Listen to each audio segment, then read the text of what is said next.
Hat masa penin hobung mite alin aneu sule thanglanga sopi ulanau pila pute ho masa penin ipakai Yesus Kristus zalin nabom sabin sibaikan moso kevi hele ikimu tolo nau di kumbu mungkin tautan lu helomin sa te honeo sa hon na lin lam tawi alin hon na zine do tawi tu ni la ala so so apa ke het wangin no ke lam ta ko bin na minu sa pangsa sa ni ta ni wa ni ta hai le pipiong le olo le mo ni so sun ka ting là sát thu giống lâu thu lòng xây dựng mà sắp bên bên kan chỉ còn pi còn hàng lên thu phổ lộ mà sắp bên cái tiếng lên thu giống thật hàng đình tiếng nó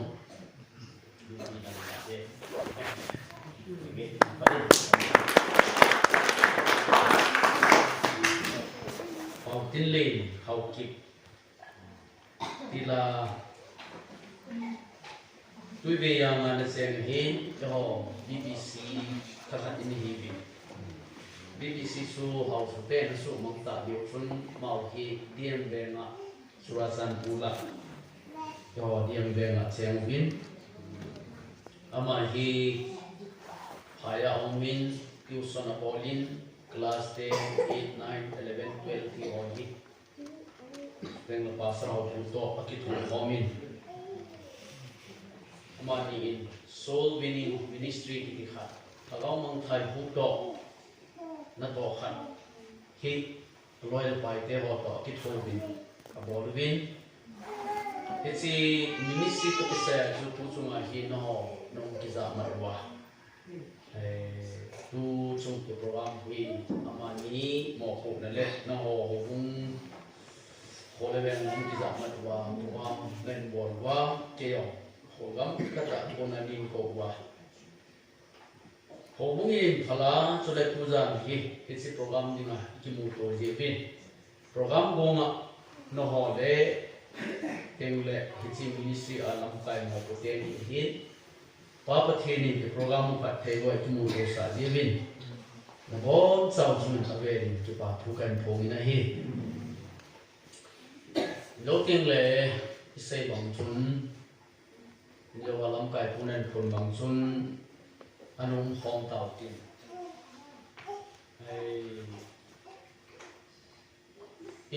pin thắt lâu rộng rồi lâu rộng rồi anh nếu họ làm chút cái chi thì đến tiền anh liền làm gì cái chi thì lâu rộng mình ấy thì không để tôi không có bộ tiền cái program cùng tôi liên làm gì cái gì chú cái đó là cái gì iti phana chui bol wai le ikim thei diu ham iti bol le mum thei de ham ti chu ana ki zamat tau tin kenin lo ti mong ti chu ka sei thi wan pon khom mo ikin gel khom ti ti chu in tin ba ye Congo 2016 mo de ana kal song do ka hin 2021 ông đi ai để cùng được suốt hùng đình đầu tan chỉ có là hin lấy xịt thì cái khen là gam sạch xịt là gam ai gì in hồi lên về ngày in sung để hùng mi hồ bị tệ ngày in tất cả hay là đã sẵn tao bin cái rồi bao sa đi nó cái là tao bin chút tiền lệ nào bao nào luôn đi nó cái là tao bin Zahi no bin ipi bin bela ipi bin Hong hong he dingin Tiong le adam chen chen avela kimuto hi kagian le tungel kasan ditun tudan ni tu som khat ya khom itin sei khom itin jing le sei ki itin cikala chun ning kumin mangsa le kimbe buhungin morea apta kat tabang kanung khom ni aban hi lockdown ni le It's not the Zihin, Aman Dong, Hong Tay Tapon. Pusan the Hin, Hilam Zo, Johor, Hong Khatkani, Hong Kim Tawi. Sibayong, Sukibo, Hilai, Kayong Lemon Dong, Dama Kimuto, he Kipan has in. Chun Morehin, UPC, CRC, DDC, KCC, KCA, ECA, Hobulo, Sikiloi Homin, Pastor Fellowship, Hin Hobung, Kakiloi Homin, Eholong Su. One way Gamahina like Yetsun, fundamental Hiwang Bin, Kini Mani Gentin, Kikito Homi Chun. Now, Zao Ding Sui Tepo. Doctrine of Wangsun, a kikiloi compon, social lamazun, a kikiloi homin, patin to say the lay, Hassad Gentay, Kitopin the lay, Kilamon Hovi, Capital Home to Zibi. It's a pastor fellowship too. And all taught in Milong Gala Pansu, on the put going to he, Silver Jubilee, Aman New Zaitan, I let Ama Hotsun. Kailangan si ngay na hobung mi na fellowship mi la ization Silver Jubilee man diuhin donation loan long sula mersin kin calendar kopi som ni pun lang hinzo in lang asugin pun ke tu kaza asay as itu ka bolong mo ne ay bakilo da za sa dong na susubine ko mi hin bole na tin itu baik kan pemain main kakile bukit makile bukilo kan joten le kin ngamdiri jo inpin kopi khada hin zakat khada tibe tambang so tamin na ke so nga ga ti mukti ti le kopi som ni hin hin som ni hin diwang ni hin lo le na cho chai ni hin lo ni cho chai ni sang ni so ka kin ho di din so pastor fellowship ho ikitopi now hiện nay có không nào thì mới yên tin hay là tu chung thì cha tiền yêu cha cho họ thì một khát lâu lại lệ hết khát lâu cam này yêu chun và thiên thu thì sang bị tạ khăn xe đầu tiên nên sa anh ra sa sa tu sinh họ cần tu xe xe để bù bê niệm lòng lệ và thiên thu chu và thiên thu thì alin họ chun kazabi se ta dia wa to anim da la ka dia wa patin tu ki hian lo ye thì chun patin tu o lin tu zan dong chong chan se ki ding ka ting ai le iki mo lo nau sot tan ki ong ka sam na kam lo tan na ka te ro ta ka zil ka cha ten no ai da mo de tan pa tu kum lang de ikit ti hitang ngoi mo na kan ke kasan mo yung sangtan kasapa yung sangtan ama nila ngoli kigo na alin yung ngol khet ko yung kay kilo ko din din kay yung tuyen kaching ko kaching yung kahaw sa tempo na kasi kasati yung sulbaka po itile Saikot lang katile katsapay nem kapana bay ade bin na pawe chamle baka phoile saikot jam aiwang phoi lang I hello langai ka huma bu be se ya kasate no ni chi ha ni kasatu yang so komite tu mukhai yong le de ni kha conference anu kha chon hathum nahi adap dan dan so na pute bom zakin te na ige ni anu izan ni ko bom zakin tu ame amu mo ai na lo ti da bom zakin basa amu na sige abiek suni ne tin zan jing ka sana no ho me ka su lai ta hi ige na ko ni na mu de ka sa su ta ni ta so ti Masa na mukha lawa ho bumite mang pakat pami pa se kaya po biar boleh sumangkat so hele pastor hi kanga nungta leset cuma hapen hi pastor hi I tidak pastor aga kapan tu ni ya hello bye kai hung nong đi là ki hung nong thei talo mà chế đi là ki mà chế thei talo upa khadin mi upa le hau sapule pasol pai khat be cha sei phat achang khapoi atin na mi upa jong ki dem dem ji hau sapulong ki dem dem ji pasol paung ki dem dem ji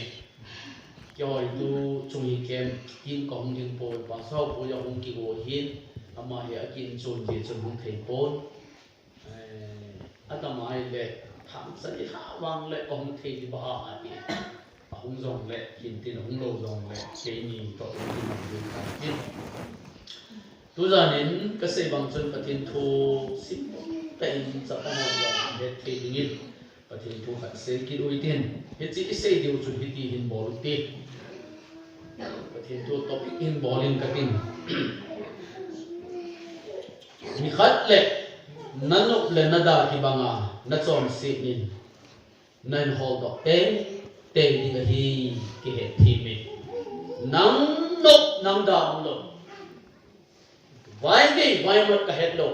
hạt hạt lệ nắng nốt nắng đào nó tròn xin nắng hol đó té đi cái hệ thì mình vài bộ trang hình xin cái tin vài bộ trang muốn nhìn xin cái tin cái gì có bị chụp ngày tổ không cái Genesis bung thum sang ge sang som la khat ge sim don kati ichate tu te wi dong het ti win kusim tuin nisa adai lam hon sunga chun pakai pathit awa len da hi le mi ampal azi nu chun ahusa azalmanin ze chun hon lai nunga thinga chun thingla chun amani ta pakai ang sunga akisel honta agil la pakai pathinin miem ba so ain covid aza hoilama nahi matile ama pan zong hon sunga nausa gazan ahile sago keu kahi a kaki cha na hi chi a chu kisela kahi ati hichun aman zong kun nangma sago keu nahi ki ana sei pi chu a chu nahi be in ti a katupi thinga chu na ne khat to kita ati le mi pan jong keima neilen khompi dinga nangman nei pi lume nu hin thinga chu e pi kaneta ti si chu sim don kating ton Numbers bung som thum lani kan sim lo tin la taw ni le ni number bung som thum lani sang som ni la thum ama wang hita he na bol lo wang le beta na ho zong pakai do na achon si le hibe sule hit sin na chon sit hin na ho nine ho do te duy ki ke thêm chịu vin hai tàu này này cái gì đúng xét là ngày lúc nào din xét din sin cái bát hi pakai olo pipe cái giá te cái gel phát lâu lại cái gel phát lâu lại ta vin hết bằng program lâu pi ta này gon pi vin cái yong cái gì hồi lẽ về ngã cái hồng lâu này hi cùng gục ta bằng ông thiên tàu ta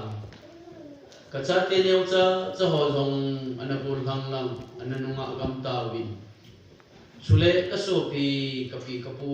ulen nào tam tận dùng hisle sit ta ha in shopping ai chen ta ha in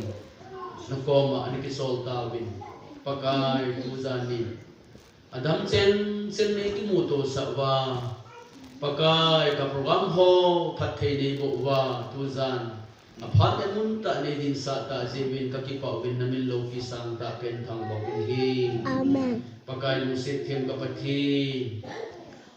ni thum sunga hin ta sada mo we se la za chom ta nei chom khen vil lang tha hat na nei pe vil lang hisi kopi le hole bhen nang ma ne ma bi pe wa lungdon gen the na thina pul do no to nei chom khen wa pakai ka program sung wahin no tan sa te ki man sa te na divin nama pathin zon ne umpi divin na koma ka hungta wini hi nung se them ka pathin ade den tu zani mai sam hin tua na sopa nau paulal nevin holeweng dam thile ding le chuteng le o ni thum sung program sung a hi lung don gen the na umlo na dingin nang mami ven bit na kachan the na divin mai sam ahin koi te ho o pakai nang man gin nam tu ya na san pi a holeweng bit na kanei the na divin phat the ne bo pi divin na koma ka hungta wini hi pakai lung sit them ka pathi na cha te tu zan phat chom cha na thu ka sei na diwa nang ma zo o thu se ya na hung pana hagaw na khanga upakai na thu hi ka ngai the na divin nung se ten phat chom cha khat jong le na cha te hagaw the ni ne ki khop khom pia ne pan pi divin na koma ka hung ta ni hi akitu do sum la pai hi na thu ka sei diu lo pi ta hi ka phan ho hi ka hin na hi na khot ta ha na ki kat do in ki kem sen ei hu hin ka pakai je sumina na koma ka hung ta hi ai le sei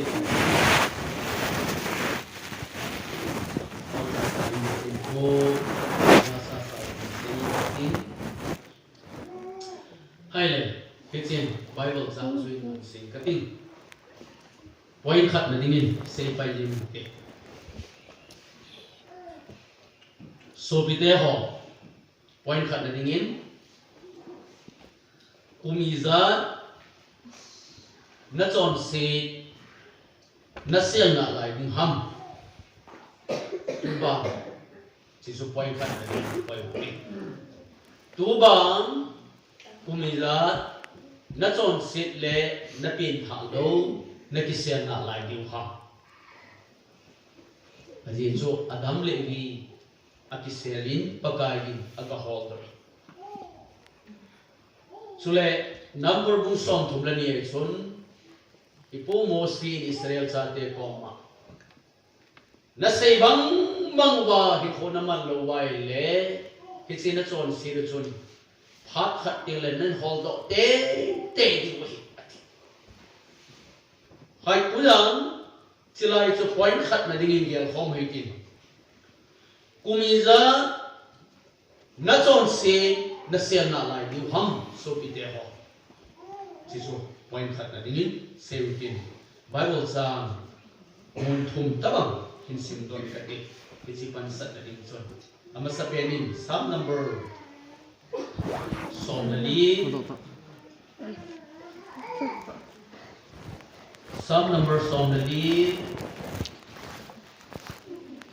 sundok masa pen tak ge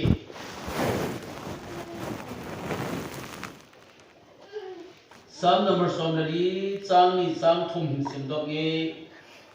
pakai jin bana konin mi him cha te a hin ve ching thea na tong theng bola pati bola umam ni mi him te hi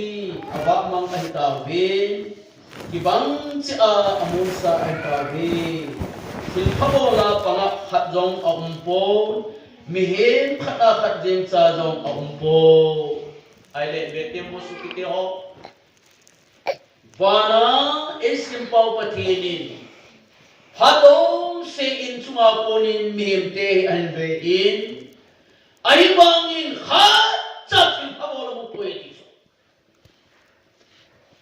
tuna nang kumila na chon se na hin na ki se ni wang ai pagai hi dai hi na hin kho hi ave ji na hi so ki te ho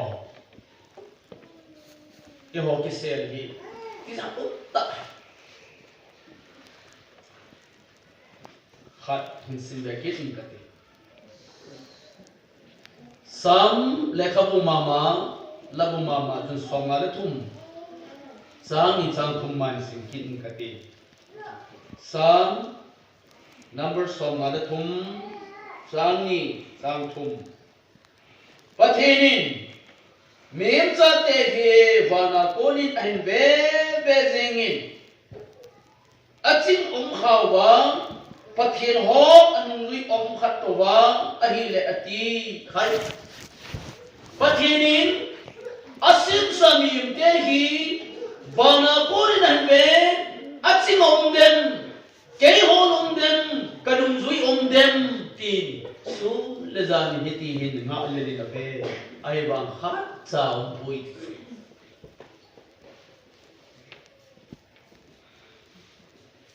sang thum na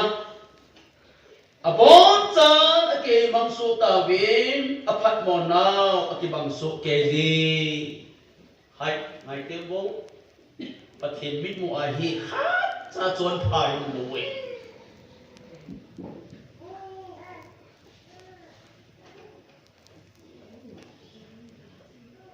khat in sim ke in ka te Kim gao le khabu Jeremiah kim gao kum som ni la thum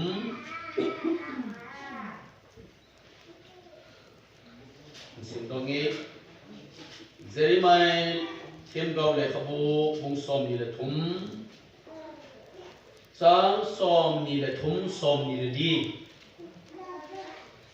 Kema ki nailam sa a umjing pathin gam hata khalo hil pathin kahi hiloham tin pakai na se kema ama kamu thelo na dinga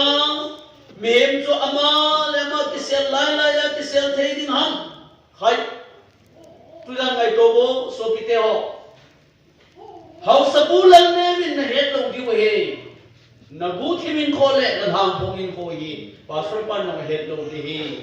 ai bang ha pakai ni kema pathin gi gam la ta um ka hi po kema nai chang din ka hi kema mem khat chu kamu lo na dinga ama pa ama nu chu ak sel lai la ya ki sel the din mong mong hina eo hi son set por dong ki za cha ta lo we ki phalam ta lo we ki sel long ki sel ta lo we Zalen bung, your fellowship Zalen bung, domang ho, domang puso, au sapu domang su buite hoin. Conference ka bolvi, more kam kai son,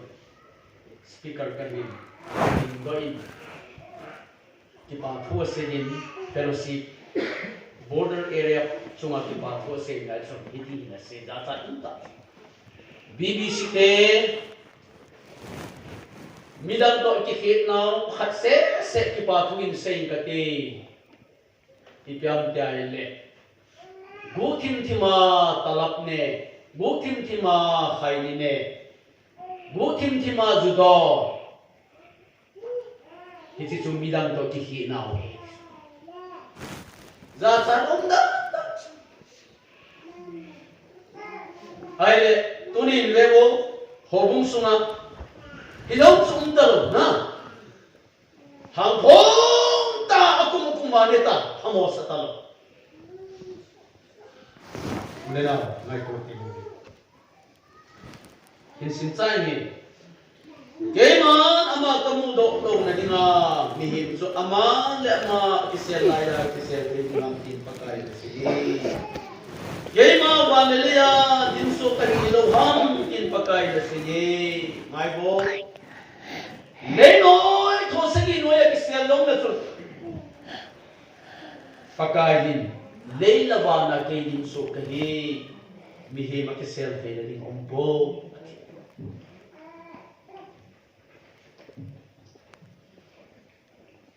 ai le tu zanin zaten het them na divin Bible ma te ka na pakai jesu dam lai la Sevi som la niya kovin, som la nila hin, ping thalo khat, azaw khan, amazo, Judas Iscariot. Kum thum le ake selin, apin thalo heda sa ake selin ay. Sipahi, example hin mangtanin kate. Hai, sa tiho, ulinaw tiho, imbete mo ho, Hiti Judas Iscariot he apin thak lo to achon sit to bagai jin ve za ako hita kum thum le ke sumahi ai wangin bagai izan me ko wangin akiselte te din hela sasan akiselin atum pi po ke na thire ama pa yin ho to sigi somsa te ka le ama sa pe na pakai ako na Bible sam simple kadi John Gospel Bungo Juda akisel na apakai din ako masat pen na Bible sam simple kadi nang kumizat ako diham so ite tu chung na don bu wai le na bai gi tri Juda Iskarot kisel na ako na pakai ako na masat pen hinsul don kati John Gospel bung som le bungko chang som gup la nga kon chun hinsu sim tang kati chui nama hitsi a chu na za uba papi lovin koima ka he nga hung thei poi kati a hi hiti a ka chun asay vi ho tam tak atinung levin ama to si le hung le abol ta po vi hize chun Yesu somlani ho za khai ngai wo silaya gi ikibol a hiti mong thu hi se do am tai le Juda Iskarot cho pakai se vi somlani apanga ping tha do se chon sipa kisel pa ko dok ni ngai hi chi thu se lai se no dong na chi no bum atile Simon Peter na don bunin pagka ki ho ko hima ka chi ti hang ton son hin kemlo nama bo ahi chu chule nangman pathe atheng na hi chu ki hon ka ta san chule ka hevi ti Peter na don bun na chu akiti he Jesu na ma ho adon bunin khangai go Kaiman na ho somlani kalem dok hilaw ham agin la na ho la azong diabol khanome ati Simon sapa Juda Iskarot chungchang thudola hichi thu ase hi izenem til somlani la amel mo ho na matsa ing matsa pa chu ma hi at patay mai bo hi ama sa pe na Juda Iskarot hi pe tha lo pum Puma pakai nung azui nahi pakai yung filkida kabo juteng le anu azui chu apin thak lo zi chun pakai na he in hisipa hi apin thak lo nge ya ahi la ki fel lo wai le tun sot da mui mil di chi hi di a het zi chun pakai yung Juda Iskarot chu first calling and more time an ko na nalawa so na ni kale hi nalawa diabol kharume at sangsenan heta Juda Iskarot chu ama sanga pa na ama sa de henan sehi kita so hai mai so pite ho pakai de sungen lang ila ben tu hin na sang ne le nang nahi tu jan ke thalo pa jo nati hel lang hele ipiti na don buddhi be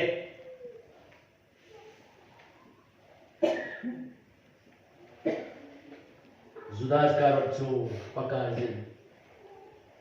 ko na masakit pen abol dongin amo kakita ni akisa mo sa ta ai le hitsi ko na kisai sai chun pagkain anu tha kita ati le pui le kinai le anu ma khel lo je chun pagkain avel ni ve chan na an ko na sim ba ka te bung som le ni chun in rock kit ni ve na ko kit bung so ni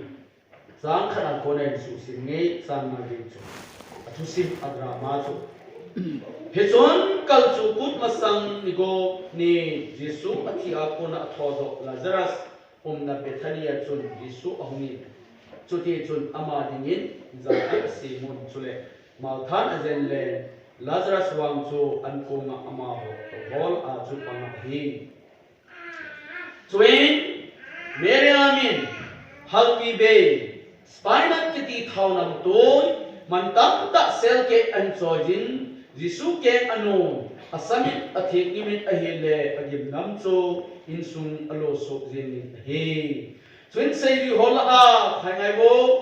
Simon chapa Judas kar amat sa inga pangpa chun ibola histhau hi makhai za thummana ki ha a vai sa gen te ki pin hok ati aman hichi ati chu vai sa gen te a kho sa ase po ama chu gucha hi chule sungdi bawo pa hi asunga ki koi chu akila ji hi he chun ti sun akiwi na dingin amanu chun kakiwi na ding ni a dingin amanu chun koi nante izene metile vai cho chun na ho to khom jing nei ve keima bo no to khom jing kai koi ati hai pakai sun chen ni ve nai an ko ki Judas karot chu pe thati ta thagau mang thai ngai lu le me thai ho ngai lu mi pin tha dan ta chun ahung ki le kin pitali na sei ding long ta chu a sei pon Judas karot chong ti panin pin tha ho thu sei sei le pin tha ho thu sei chu an bol ta ni gen the bai cho hok sa ta dan chu an bol thu ta ni in ve tem bo so ki te ho Mele film ibe chulana Mele film ko beleu chun lilao de ko beleu chun mele lila ako nume pando pasau en ta pa ai ba nu be ho ko beleu chun pasale ai ba helo hi be ta ek ti mo drama ko akhir dan chun nume bo cho Judas garo ko lila thothi tak koi nusan amat ko pethati tak vaisa kentai khosa ta dan ama aiba ama bucha pinthalo pakai isun ani ve na ai ji thuan sei no cho aki sial dia chu na aluai lo phan khating la awai ge he dia chu Judas karot mat dong linga hi pakai ji khan mo ji Miriam in halpi bihil spinal thau Allah doa pakai di sulu zanga suna asaman ti chun anak aku se din insum kumpi solo ta ne koi macha paulo hi Judas karot chu cha ai hu nge ro so I pidinga hi chi ki ro ham Vaja gete I pidinga hi chi ban bia Mosha hita hai aluzama kinu a kisu beya makhai za thuma kinu a vai cha gente ki pile tum zalo ham ai bang anui la nga chu ama chu ku cha he treasure a pang sum singa pang he asum bo ma ki koi chu akila la ji he ki chu hai be ke mo cha te ho ule na ke ho Judas chu kum thum le ke kisele nam kum jan kisel da am na chon si ai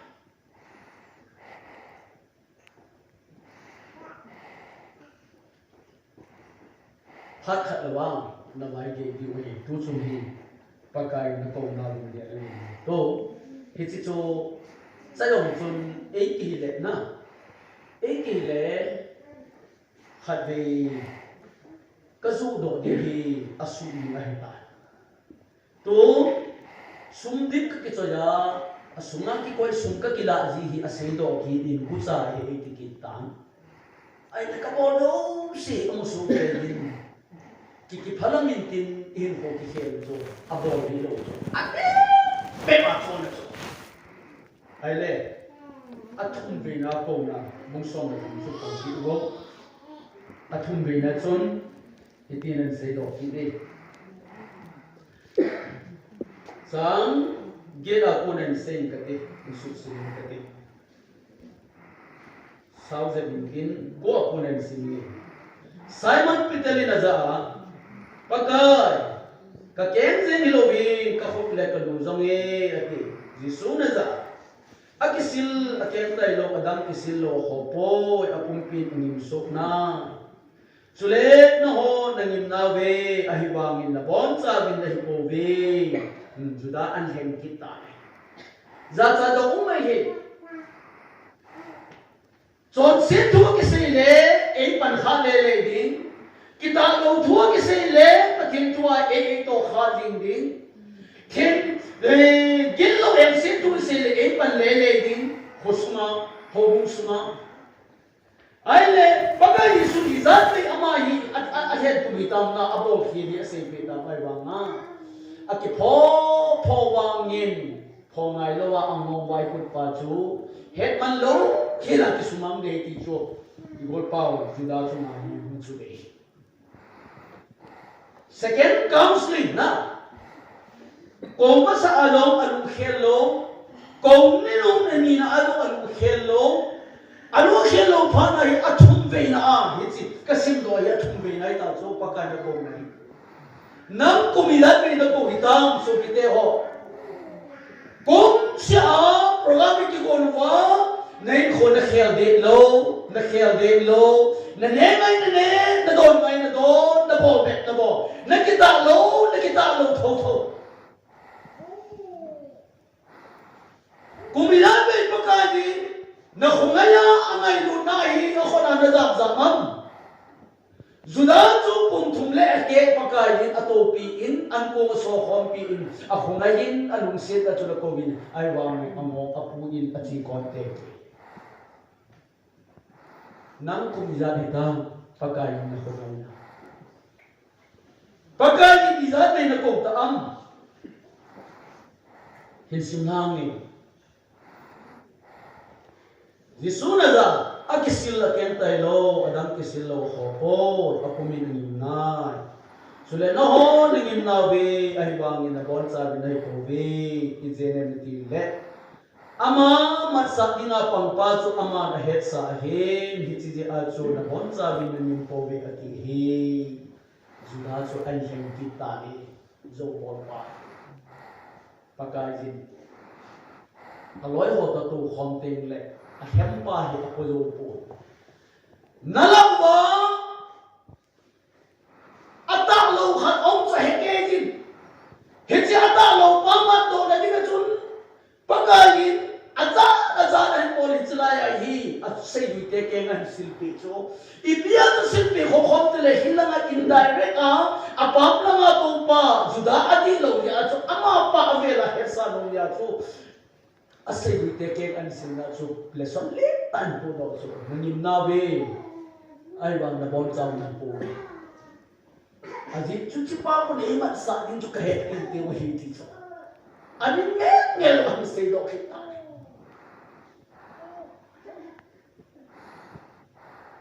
Judas karot tabang ng healthy hobung sunga atama tak so ke Siwang sele, biwang si to kita. Cicu, pakai sudah angai lu na tumbei san ako na onem azasa kita. Ayo ang ano kusir so. Tuh, atsay na aban magko beta. Akong hon na amay lut na kumtumle anga akong ay sot na pagkain ng kumizan akong ay taam pati mute ko kapinta tayo na tiba tulisan dia kani talap pay lolo wain ko naman di pati kumizan na nga hukam pati mi kong ay sot na Bible san kata sindok tayo kati Second Peter bungthum sang ko na sindok kati Second Peter bungthum sang ko na sun sang gitna pange ahin so pinay de ho na ho hisitu hi sumillo zen pakai ni kat so kum sang kat tabang ahi kum sang kat sun kat tabang ahi mi kat to bin ge sang asa so pagka tutep lam dola ke sang ahipo kuima mang tha lo dinga lo ba miyo se lung ahi man na dinga angai to a na hozala hongai so na ahi bobi ai bo ibola tu za na hi patinin program hai ta ani bona hichi program ai nan wi lu ha nan ko ru ha lan lewo nula to nga ho ke lewo bible no ho bible no lewo lang lewo ke mi thu ka se de le moi lang lewo ai ka ve mu lo le thung ai lo pi nai kai ka thu se na ho mo Judas karot ka bang le thung ai lo ai pakai din thung ve mo ke ya no don lo wei Hogin sunga po ma thungai lo chu Judas karot ka bang ni wei pai ta gem go hai ali na achai na a khong khon na ama do lo phata atuk na ni singok tam ka te chiwang la direct ta nang nahi ati je nai ai wa nga cha lo hi Judas karot ni ki phon do a zum pom puma pakai ke kahim ta ki phon do aza cha ding tho khel chun ki sel ding do cho hem ta dunya hi ho hi ki zum nom lo cho zum sang na khi ding hem do ta ma ki ta hi no fellowship khat mun khat hin pathin tu sen ka che de ve dis kai la hi a ko lo se dang ka te ave lo se dang a ko ka ga lu ta a ko wen dukan khat anu dukan chu dukan ki dang ilu se thol ka ko ilu I thol lu dia dukan chu dia te ki se ya in pe apolanga ekyu me ipia bo de butsa hat be se ya na ilu bo ki thol lu dia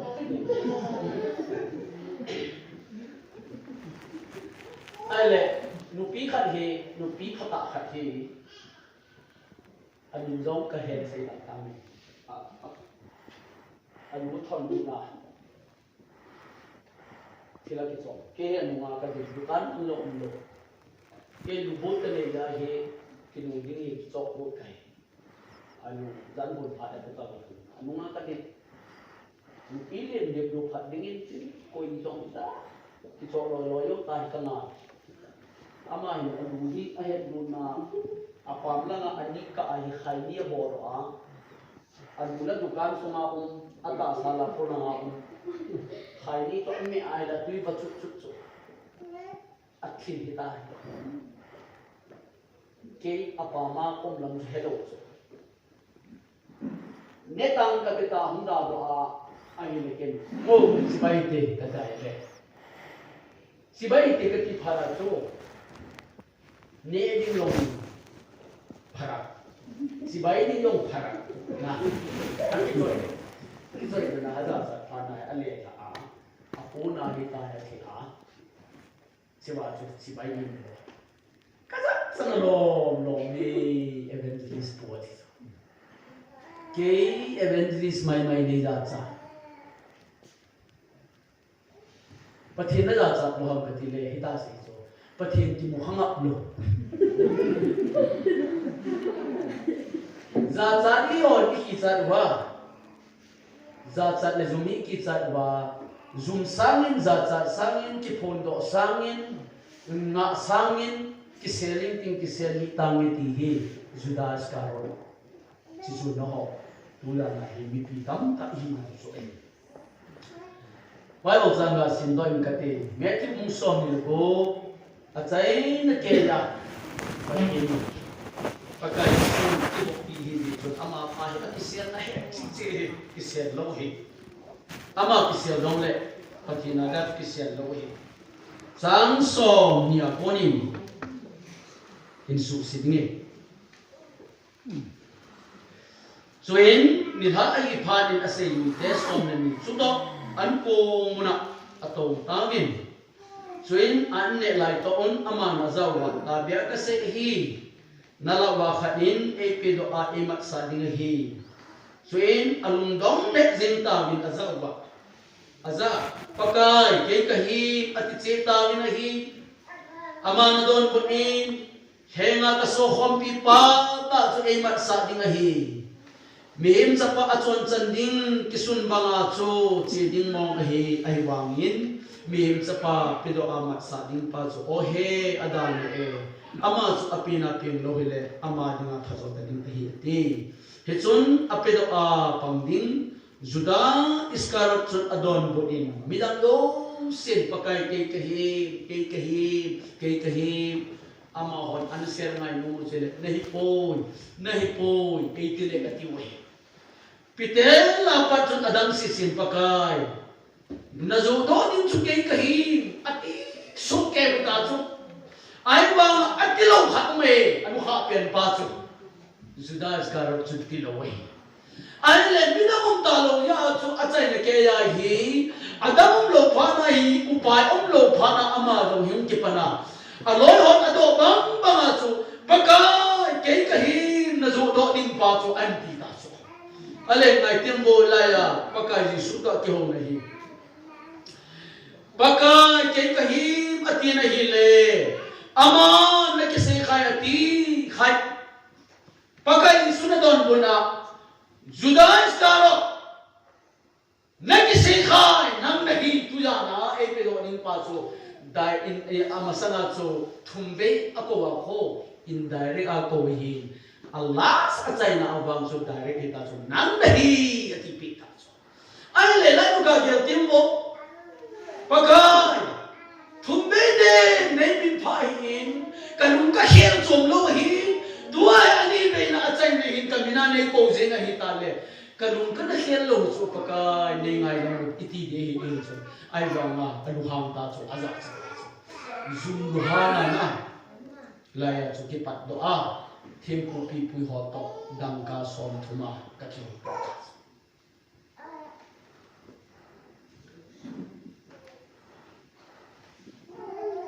hoi ta ngel tembo ulena te ho le chun tu ban kum izat me ki sel le da na chon si na point khat na age lo tin chi example khat hin pe be ta ding kate Joshua ung sagi acham ki ti pa ki sel na chu ka phapo ung kate ama hi na chom sit hi le si tho sagi no ya bung chu ai wang ma pakai ni kiu ke in sim do ni ke ma sinera chun thil ki su sila a por hoi ta khat le scale jani jena gi dangka to sel som na zena sanadol khat kamu ahi le kadi be se jin abon sa kakila ta hezi chun beta athil chu kapon bu sunga ngai bo leino ya ka buji anoya chun dangka ka ko yeti asedo ta hai Joshua le loi ho in Jericho hopi asuk chimlai bachun achan kitipa in sanato dangka to poda hinti ho in aloi pan lo helo he ama pon no ya chu leiko abel cha ali avu lo ya hanche agu chu asel ta koi ma helo ai ba ma pathen ne het yu ke we ne achan se a abol chu pathenin ninoi le thanoi an phum do ti pakai hin hichipa aphun dok na hin sim don ka tin ngai bo chang som ku ma kon chu he je chun Joshua long jing pi ta ina thobin Israel aphuma ai khom su ke ya hi le Juda phum chu akiman do ta ama hi Juda phuma ku na hi achang se abo le hi koi man amu lo we chupanin Juda phuma mi a in ko an khom kin na hi le zera cha te in ko akimando ta suin Joshua jong zera cha te in sung chu ami chang cha a ai len chila ai le zek di akimando ta hi he cho Joshua chuan je di in sung chu abon chan ai khop so ke ya ai le juda phung sunga jera chapa je di kitipa chapa kalmi chapa akan kitipa chu akimando ta ngai bo hichipa hinna sana to dangka to pon hi ama luk na noya avui he koi man hello we ai bang ban pathi ni abu kiu ke dan gala le ta win ai thupi le fatun joshua common satan joshua israel jate la hi chon sit ki mu hi hitia tu gala le hi hom do ta re ta israel pu som le phung ni an khom ta ne le an holin he le juda phung am ki man do ta kalmi chapa jebdi chapa akan ki man do Leto thosagi noya achon se avui wangin van pathin achok dok tho aloi do tho thovin awana masang chun apho get ta tu hin bevo hichipa wang se na hi sin do in kate tida ta hi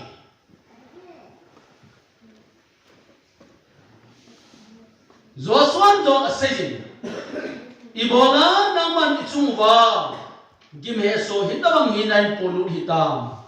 tunin nang tunga pakai lung gimhe so ay punut zo ahi ti Israel pumpin akan susungin aset litawe tulong le adam ka susungin adam ho zong aset li so win sulet medin ahalwang tawin Israel te dikom tun song santa in asevin ahile tunigehin aum na lai hai wo acha te dong aji te dong asa agam agan cha do se do ane yo se islai ekor phai chama chun Israel cha te akan pum chu aji cha te ase ni tha ta tu ni la a point khat na a kan se nom chu ni na gelobo so ti tu ban tu ni zat na chon sit na sel na lai ni na sel bai le ni khat ti ting le na thi te di wi ti hi tu zan ti ke het thim di wi ki sel ni judas karam chu be ge achi thingon chung na ki khai ni atum pi po ke in chung len wa cha te bo ni athan ni chai ta le thi mel se ta Mauzan kiti cycle lang hi uzan ya kisel di sulahin kisel te akiti mai amani uzai hi lamil lag te ti hone sa pasal gel thing kong le ta apa na tu akisel na wa hi aloi ho to man uzai thing kong a chon lu hon thing kong ho na achok lu na aha ele akil ho kito cha akil ho hong ran ta hui lut ta nila nu la pa mai le ntal amani athu na pu bang ta suna loi ho to wa boy suna tu kachate ni namu wam hello Nao imama hi kisel te ka kichib waile ka kisel nao sun kamu ta pobe ai le nu la pa yin ti ti no ta nung ngai to na le apa yin thim kong hi an ki lo ta thim kong so akima ki to cha ki bo lo the ta ki cha atma ni cha hi ki bil ni ta no ni ta pen ho do ma mi o za ta sa pang de au sau này thì coi họ na suni lu ma này cho ta ki sen đi tunin giống pakai ama na chon sin na sel mai le ni khan ni te le hi chi utu te ni banga hi mo tho ta ni ki sel ni no bang no ma chuna chon sit in ho hin man chu se kal ba la no chu lo hin na khát lệ nó bay đi khát hay đấy chỉ số point khát na in point khát đi abana ven sopi iza nazam pe la nai di ham tu ba kumiza nazam pe la nai di ham tu ba koi ni na seu pe pakai di suin thum thak ki ta api phachum lo khat api be ki phachum lo thum za achai na ai fo la do te ka na khat in mo in ka te lo bung som thum acho in sim dong ni lo bung som thum thế sang gà về thu lệ mà chun in sim dong ka te sang ko cô nim sang ko sunaman thu lệ mi chi asejin hi mi khat leng pi le ya thế sang thung khat aphutin he chi mi ki sei na hi thu lệ ma sei hi suin aga amholin hi le khat cha jong amuta pon hi suinaman lempi le ho pa za chun aso pa za chun be hezi kum thum sung hin ka hong ji thế chân thunga aga komol je khat cha jong kam po phuktan hezi hin ale manmo aso ni hi ngai bo ade dia pin tha ki ngai to pathen cha ti ho John Baptist bung som na bunga chu ben ai le pakai isun pe seam ke ma hi lepi gui ka hi na ho aba ni hi be aba ke ya chu ha ka na ga in aba ke ya aga lo chu ka pan amal ngim jin hum sunga le lu ji ti cho tu ya pathin cha hi lunga son phat ga lo he ama a thon sit ga je asim pa pathe ahu in pu sulung na na ji sun la jana ne do na pathe asim pa ngai da pa sulung na sum la pai ho na ahu in pu sulung na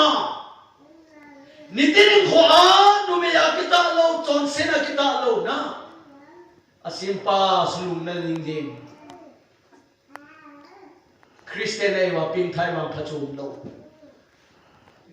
pakai kumizan hi gadina na hita ai wa na jam te ji pakai ji ti ta le henji ko ka so henji ka hu in bu ka chapa hin henji no hin ga so yam ta hi nanga ji kum khat nanga kum thum nga cho kum thum ge ai tho ha ta hunga aga ngol je ka chum ta lo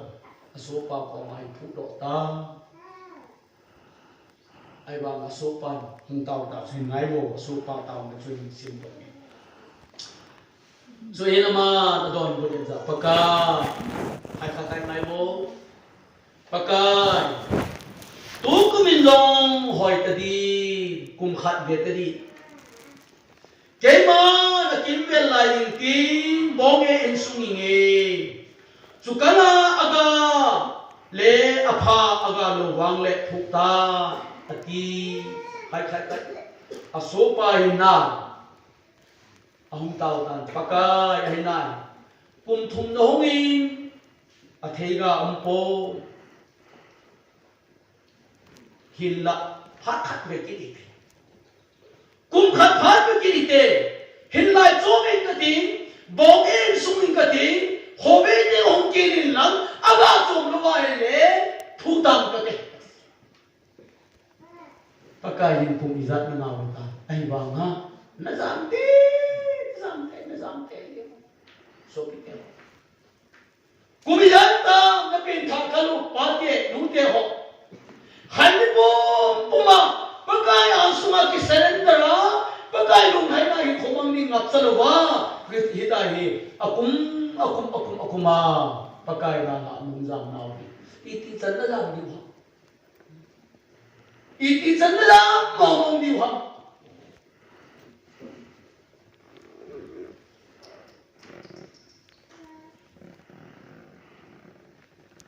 kumli pakai kum thum apen asopa tawin kum khat abe pe kinin kumli hoi ta nga in hitseba chun aga chum po chuphat chun asu pa chun aphu khata hele ga mai to ti iti chan la jang tu ham sam le kabul hita se cho sam number zakat le som ko som le ko la sim no ta din ka ke samsun pa in hiti hi da se ni zakat le som le ko sang segin chun sim dok ke ngai te mu sang segin chun nagagam da la hoi lama ka chi a na ang sunga ko na hoi lama ka jam ding ham ta san sa ke ulena te ho waka phoya ka so pi de te ho pa te ho nu te ho kum iza me du ham pakai ang sunga ko pakai amilung se da in tukum chan ge na pungai hobe na dam be du ham hiti chon set na hi puma hi hai le to ngia tem ho samsun pa in sang ge chun sim ban ka te hita se cho wa na jam jong le nam da lang ka ting wa na jam jong le hi suba chun o me ti to sang ge chun le te mu ho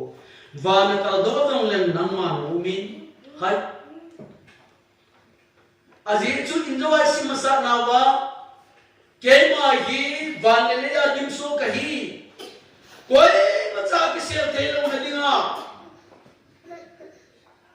hai bole now no hi gamam to kinai nahi ve izat ku izat gamam an lam chum diu ham ulanga yong chu pakai thau thau ni khát kinh lệ nó tròn xin nó khó tốt thế dầm hay anh nói chuyện cái vô và nó có đó dòng lên nó mà nó mình nói đi cơ mà cái lúc này cái xiêm dòng lên nó mình nói đi cơ mà thì chú thì nó cũng không sung mắc luôn in thì hàn mù là chỉ dòng lên nói đi cơ mà nó hết chỉ bảo nó cũng thâu thâu hết tuần khát về gặp tình tiêm vô đây sau sau tạo đi tại vì cũng tiêm vô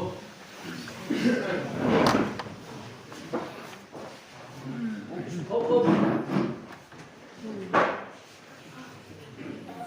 lên vô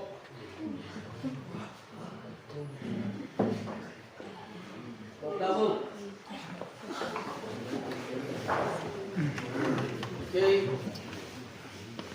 cái video ra nó đây một người đi chơi đúng đi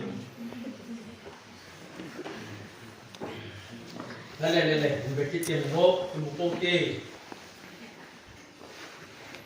Samsun warna kapitin. O pakai, naik holseling ni hetai. Nangin katong kimpe kadin do pepe na hen. Kalungger na ito do si gam na ta ko na dat kene. Van kal do dong lang na umin. Noy bi ka mazam dong lang na umin. So. Hai, abana kan simkin ne chang ko chang som chu. Having nothing, khai mai ta bo. Having nothing, jing ka pa ni lening. Tui khang len mong di da, ka chém long len. Hi ko ma chu na khun na nei kai do a. Na khun jin na nei tu na lai di ka hi ye. Hai. Ha nei ka ting ba cha bangin. Ba noi le set mong khang lang ni lening tin tui khang len ga lang ka len dong la. Hi chi ba tu na in nei na tu thau thau de. So ki te ho. Ti lam nong la chun su lam nong la chun tong lam nong la chun pakai ang su hi thau thau e izam ding po na zam na dinga na ki hu do na dinga phape ta chu pakai ang su pakai ke ka hi ti la chu si wa chu na dam te ta be ko be ai le zona bong khat chang thum chu be le zona azam mang thu chu mu zona thiên lo zona zam dang twin sei ti na ngai bo zona zam mang dang chu ticket ki cho ta chu khat na zam mang ri nga home ticket abana zopa ki kung kai muna chi ta chu loi lama abana tarsis kopi zo ta chu su che ta kung a to lu a abana kong su la ya to ta abana no tai ta na abana tôi không lên thu tiền là lên một ta ngõ oi sunga hom ta ai là ngõ oi sunga tôi không lên mà hom tao đâu ta có baka anh tia le tôi không lên mỗi lần pa pakai không chịu tu cho mẹ mi azam mang tiền le azam mang che thu che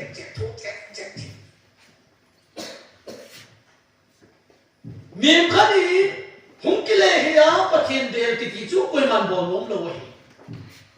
ama wa nahazam sana lagi umso che ye chon tu zanin hoi tan gel villa ulena tu ba tu bizat nazam be du ham chi chu ane dia bo pathin phat pha epo ahi izam be ta ro du hi tu chu ma hi chi chu ni na hin tin khom na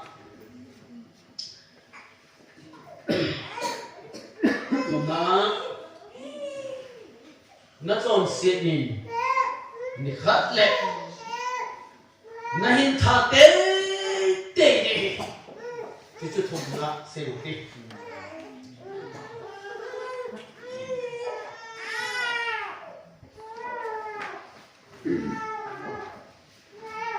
quên khát lại ni xêu chú nó kia đâu vô cũng ý ra nó tròn xiết nó xêu đã lại đi hầm chú khát lại xêu hi abana kum iza nazam be na lai hom tu ba abana na chom sen ni khat le nai tha te ni ke thimi don bai ro sam ni sim ga ka te se maya thim gao le khabo bung som thum la kha sim dong e dole Ezekiel le khabo le sim ka ti bung som thum le kha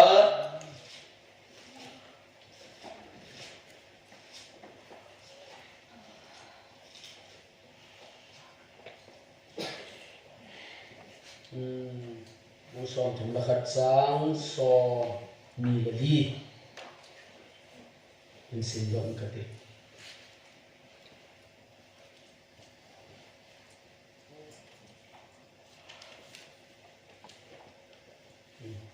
Ezekiel le khabo yon sin ni ati te Ezekiel Ezekiel bung som la ke samili bung som la ke samili ven hin kho zo se hi ke la a hi bin mi pa hin kho hi hen lang cha pa hin kho hi zong le ke la a hi chi a hin kho a son se po pa wang cho thi te di hi mi pa hin kho hi cha pa hin kho hi mi nu hin kho hi cha nu hin kho hi a hin kho a chọn xiết bom bol pa wang cho phát khát lệ a chọn xiết in a tha te đi cái hi cái se đi lo in Bible la se hi chỉ to phần chun sang som mi hin sin ka te a hin kho a chọn se pa chu bo thiding a hi chapa chu apa thi moza la gen thei lo ding hi sapa ki mozala zong mi pa gen thei lo ding hi miri pa di na chu ama chung bawa ding hi chule migilo pa git lo zong ama chunga ding hi ze ngai bo ema chom se la hi ithi so ke di hi phat khat ting le to chang som thum na hi chiya chu vo Israel in sumi cái mà nó ho amitaki ama lam la dung lui se a na thu ka tan ding a hi tin pakai pathin la se de na lung khel wil lang na su khel chen se wa ko ni hokile pinuwin achuti lawa ile nathi mona chu naman thak nau so do ding hi hai ATM nau ding ai bo ali lo aneu dong minu mi pa dong pin tha lo dong tu nya na lam la pathen thu to ki to lo pai bo to ki to lo na chom sen lam la chu na khela na hum ki le ya le na dam ding na lung nei lo wa ta che te ya le phat khat te le na ma tha nau hi khani e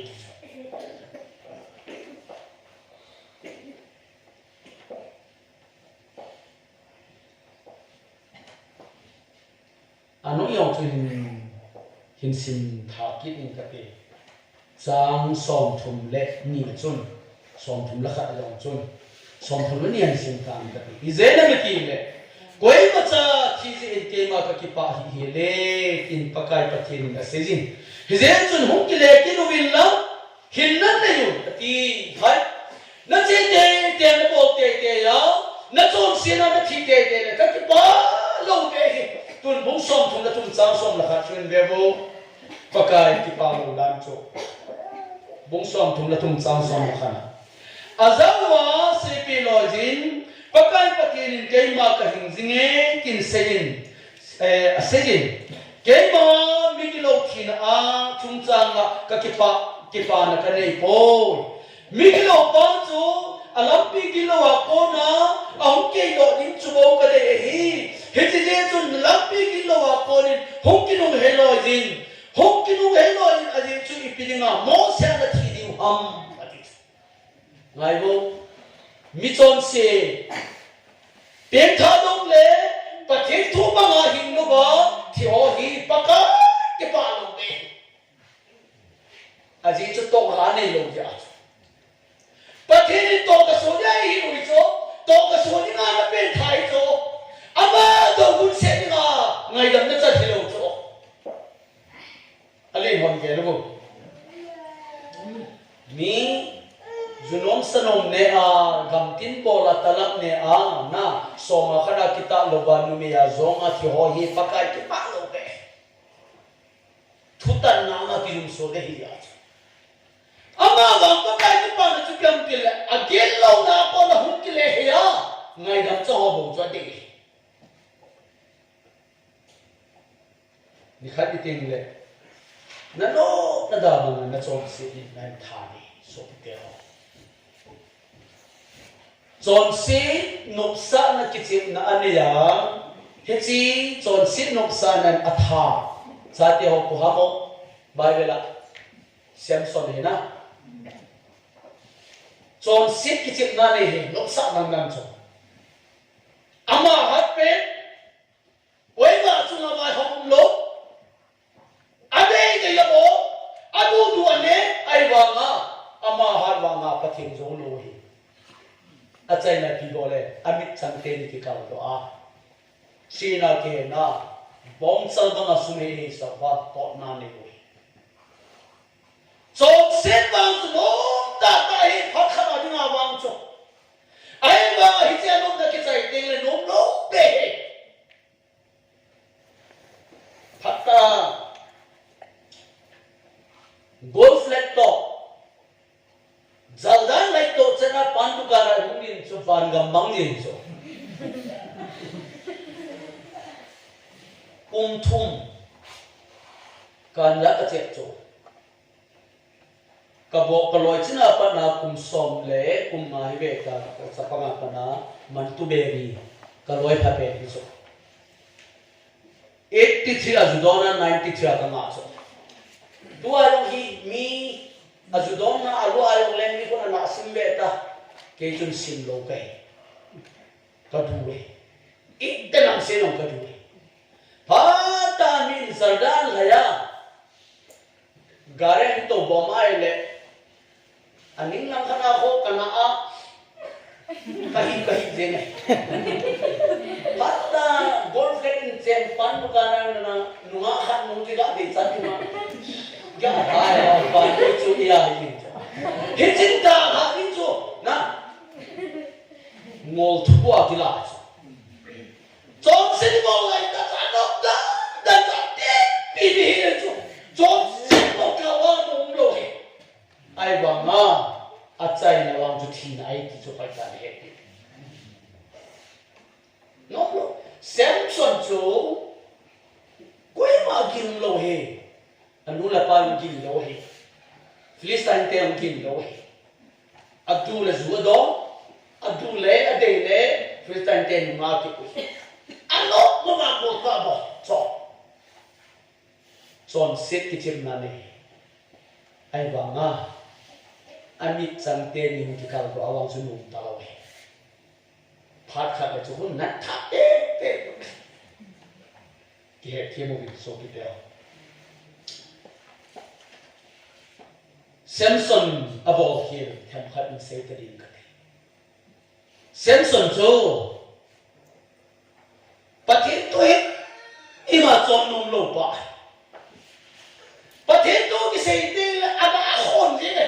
I da wa se lo je ne anu pom le apa pom mo pathin athula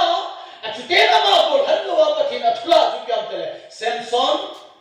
anu la pa ko ma zo ama ko ma zo na sam kiti ki bolo ding hi hamna ni na hamna the zule hamna the adang dang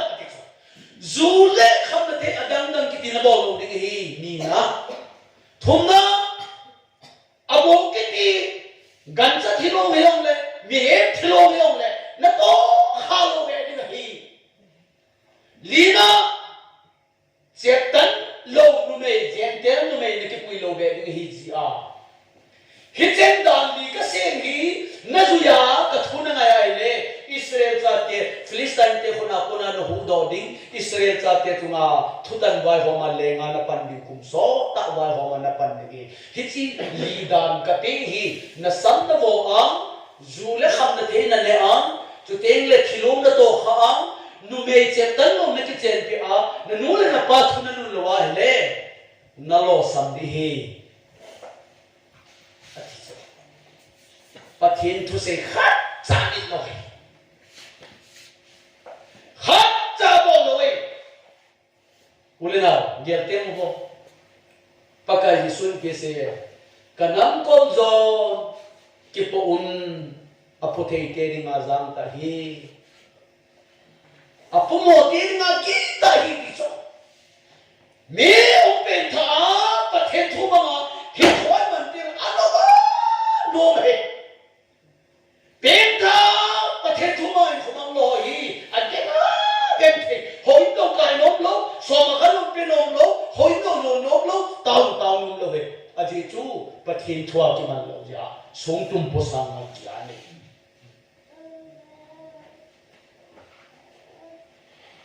Samson in pathin to him mang lo he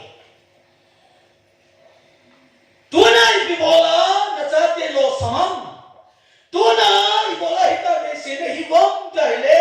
so pite ho pathin thu ma ngai ko na man lo le wa hi tu na ki pa ta lo le hi be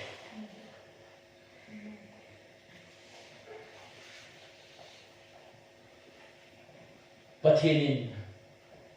na bol lo de he ti se ti ha bol so e hon jong pathin thu in pathin cha kha na bol lo de he pathin cha kha na le lo de he pathin cha kha na to kha lo de he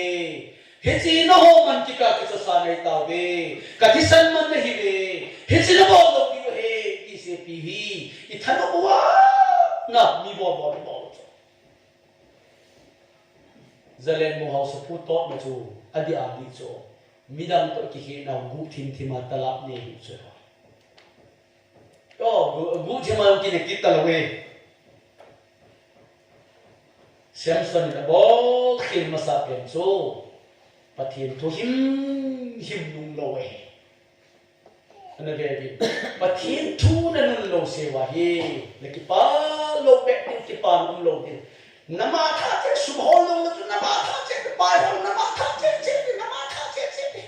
na ke the na pum che na ke the na le de sa aba na Samson na bol kin se kin nge Samson chun anu le pa thu him ni ma man lo chu la ham lo ho pe ho I pe se ye Jesu khanin lang gaza khun tim na hun Philistine te chanu khain kalung kalai sa be se lingan naga pui hon de he so anu le pan ti se ye boy pu mi Hebrew mi lo ham chep tan lo te chu ki pui lo le ti lo pa the ni te tu pe chi hon le pui pe hon da anu le pa chu chidam nam dam te chep tan lo te anga chi hona cha lo mona ama yum da ga ha jo anu apa nung thim sune un se hi cho Bible pi se ye hin khosot na lima efisi le bo kolesa le kabu ni anu apa thunga do hin khosot ni dam phege ti cha tuna khamdong cha cha zuwa thi gam ta na phải cần diêm bộ chân một chân bát ho Samsonin pathin thumong mang lo anu la pathin mang lo abana aman bebo Samsoni abo khil kiri doma ali pai doma yan ne yam timna akha gaza ni ani chan athum chan chu Delilah chu pasal sang khat sang hat zo chu ni khat hi an le pom chana ape ki khap sa zu pe a asam che khap pi chu pasal sahu saman khabwa pasal sang khat voli pa chun nu mei khat zo lo chu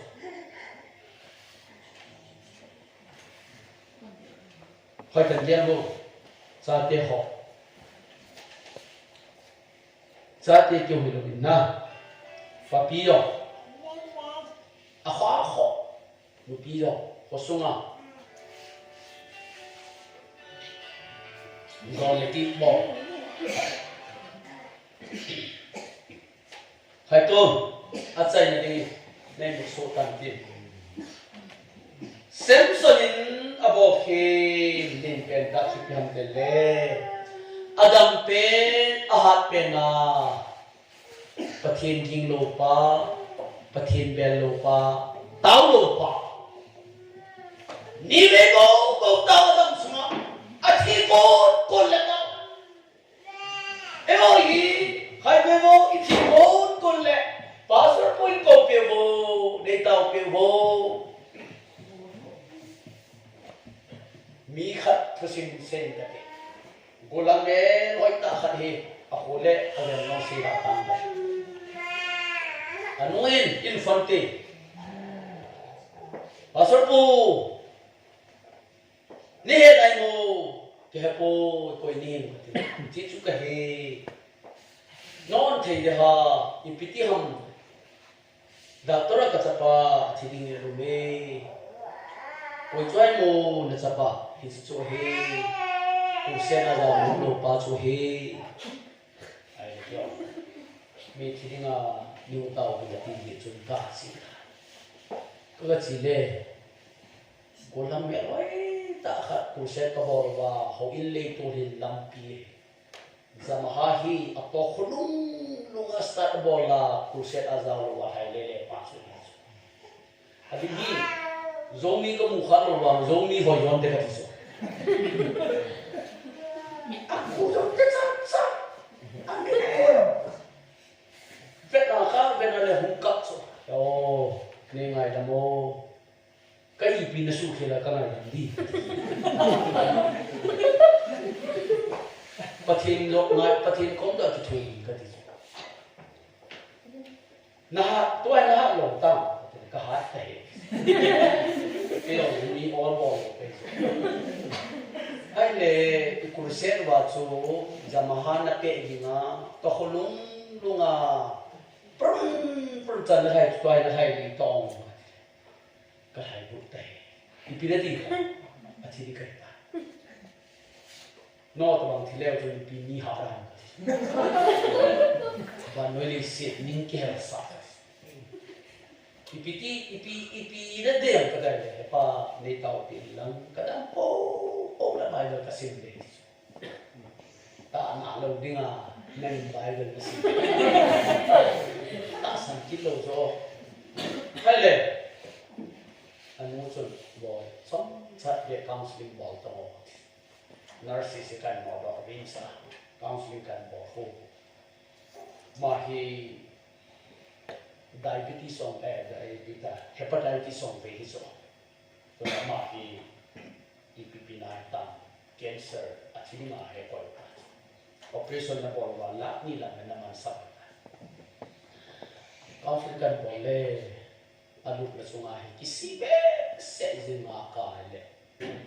agilpi hi chung kalindin o huwa tiki go ta so kisat athiding phana hi agilpi kasat ha ki nar so ni pho mi thidi da luma ipinong lo ai bang sia na su ka na vo ha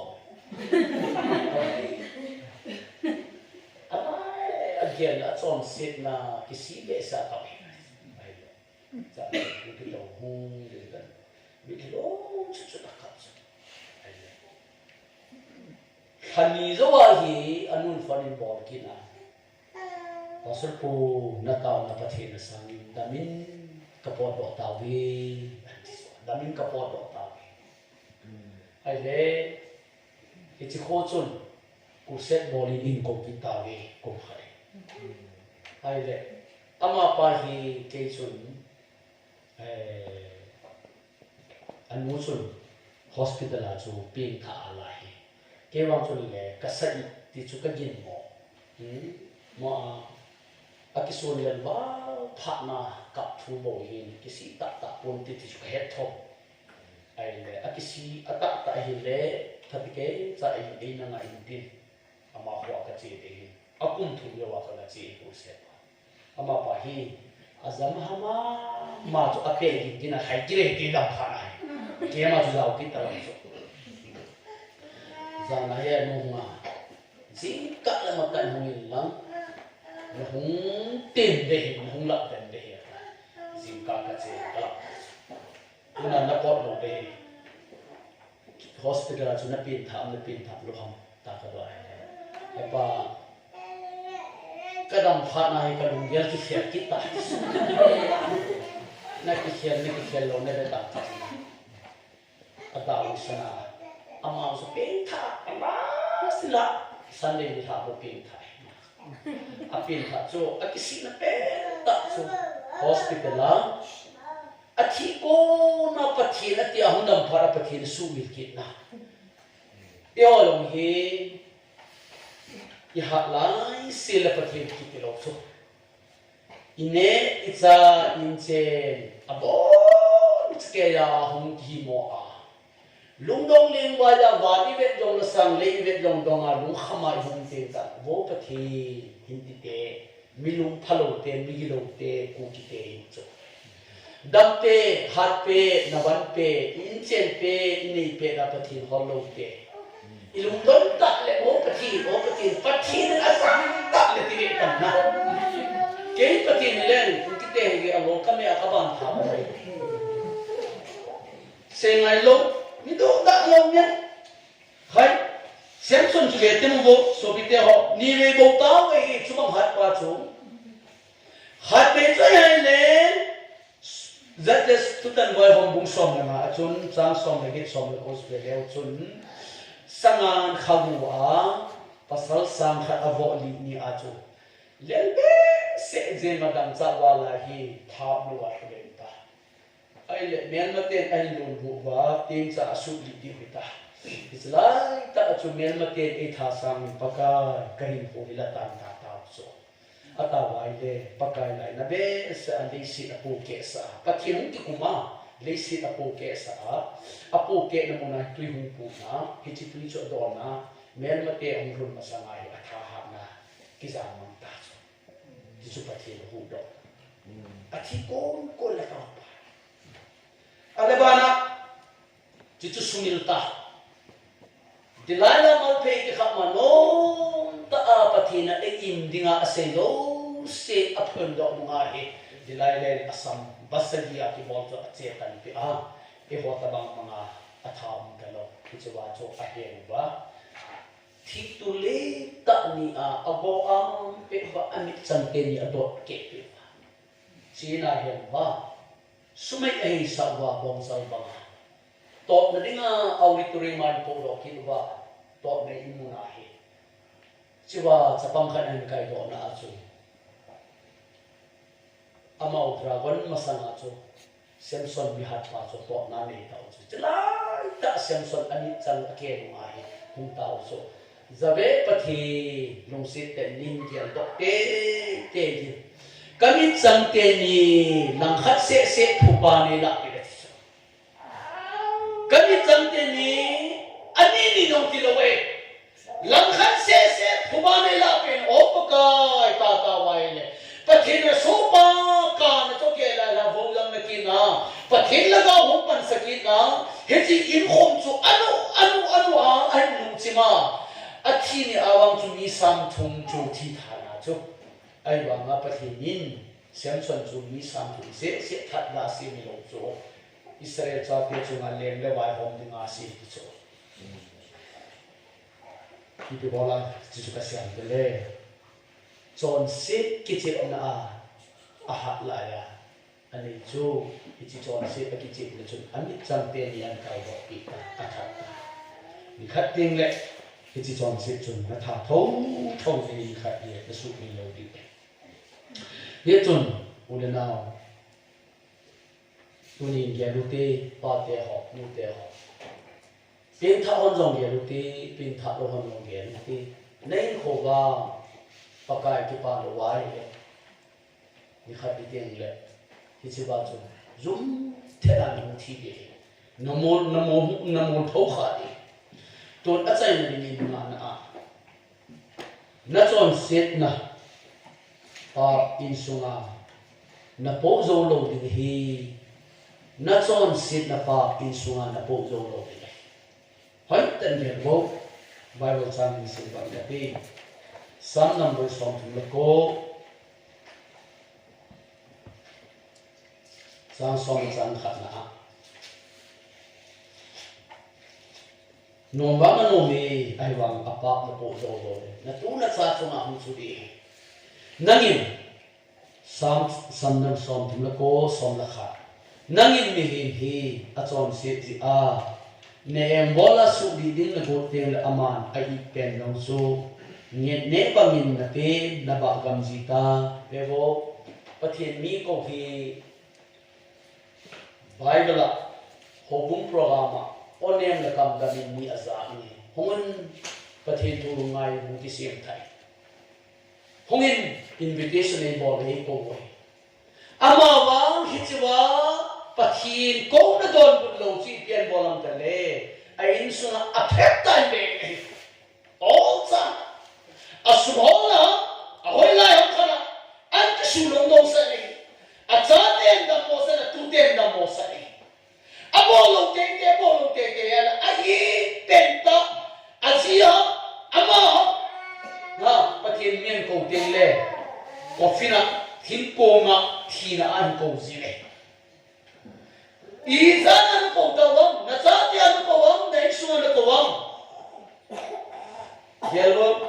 pathian ni an su di go ten le ama ai pen lo su ne ba gi na pen a ba gam ji khat in sin do kin in ka te zakat la sagi sam number zakat la sagi sang som la sang sagi sim dong ye achon set je wi abang bang ave sevin khan aro golan wai ta khahata pasani bahata khahata achon set na in athisan le phe lu thi mane cha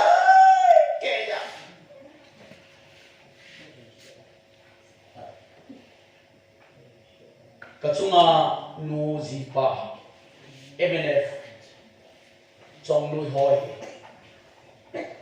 ahap dan cho lalde na bodyguard aba pang he sai na training he aman he bhi I know everything chimo se he ang ham te la bo he ji photo black and white lai na color photo lo lai sai na nunga auto volleyball la be long so ati kwai akham ta li puran ki sai na achi khano mu kile sa ai wa nga zu kum som ni la kum sagian long so akum pi bol sa nga ta ai ke bol cho atum pi o ka ne na sa lu je ai so ko ya ai le zun je habu bau za phong sama ade ati tin ai le suba bat bat si ai ka chuma lu zi pai ati ni ajo awi ta do se akaman lo do agilpi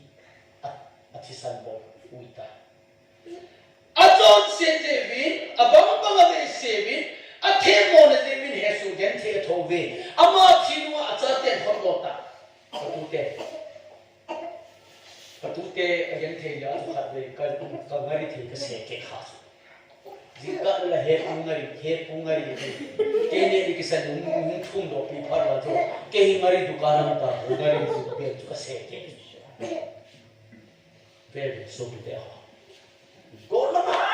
ta zong a kho te sa sa phathi hoi tan ngai ko ke mo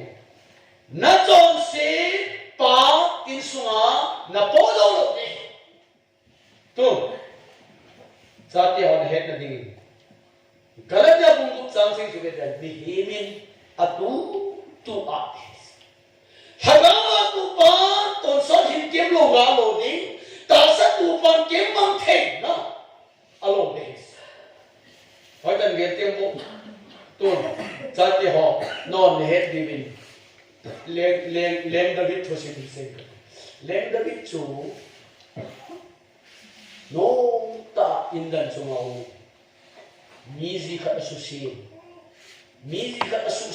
se ya chu pi pathin achung thu atana ngai bo